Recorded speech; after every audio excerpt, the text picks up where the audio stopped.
বৈষম্য, দুর্নীতি ও দুঃশাসন মুক্ত বাংলাদেশ নির্মাণে জুলাই গণ অভ্যুত্থানের চেতনার সমুন্নত রাখার আহ্বান জানালেন বাংলাদেশ জামায়াতে ইসলামীর আমির ডাক্তার শফিকুর রহমান।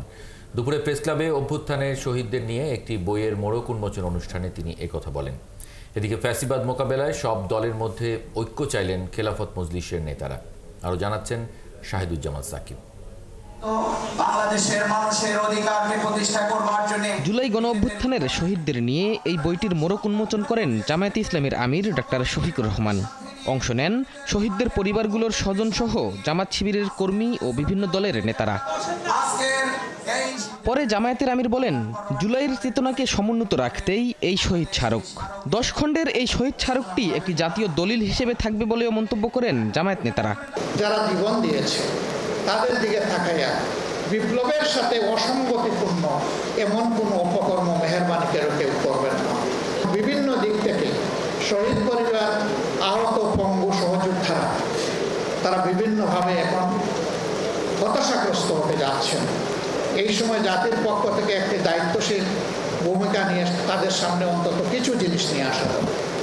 আমরা ইনশাআল্লাহ অনলাইনের মাধ্যমে এই ইতিহাসকে গোটা বিশ্ববাসীর কাছে পেশ করব। অবিলম্বে গণহত্যার দায়ে পতিত আওয়ামী লীগ নেতাদের বিচারের দাবি জানান বিভিন্ন দলের নেতারা। আজকে এই ফ্যাসিবাদের 6 মাসের মধ্যেও বিচারের ন্যূনতম কোনো ব্যবস্থা না হওয়া এটা একটি জ্বলন্ত দৃষ্টান্ত যে এই বিচার ব্যবস্থার চেয়ে ইসলাম প্রদত্ত বিচার ব্যবস্থা অনেক শ্রেষ্ঠ এবং মুসলিমের অধিকার আদায় করার জন্য গ্যারান্টি।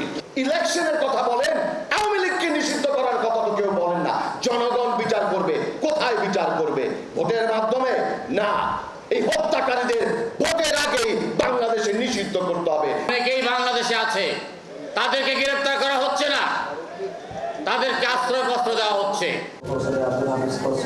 এদিকে দুপুরে আমার বাংলাদেশ পার্টির সাথে মতবিনিময় সভা শেষে খেলাফত মজলিসের মহাসচিব বলেন, ফেসিবাদ যাতে আবারও মাথাচাড়া দিতে না পারে সেজন্য সব দলের মধ্যে জাতীয় ঐক্য অটুট রাখতে হবে। আমরা দেখতে পাচ্ছি স্থানে স্থানে নানান বিভেদ তৈরি হচ্ছে। আমরা চাই যে ফেসিবাদ যাতে পুনরুত্থান করতে না পারে, তার ব্যাপারে যদি আমি যেমন একমত আছি তৎসঙ্গে আমাদেরকে ঐক্যমত হয়ে কাজ করতে হবে। দ্রুত সময়ের মধ্যে সংস্কার শেষে নির্বাচন দেওয়ার আহ্বানও জানান দলটির নেতারা। জাতীয় ঐক্যমতের প্রয়োজন, যে ঐক্যটা 5 আগস্টের সময় তৈরি হয়েছে। শাহিদুজ্জামান সাকিব, 71, ঢাকা।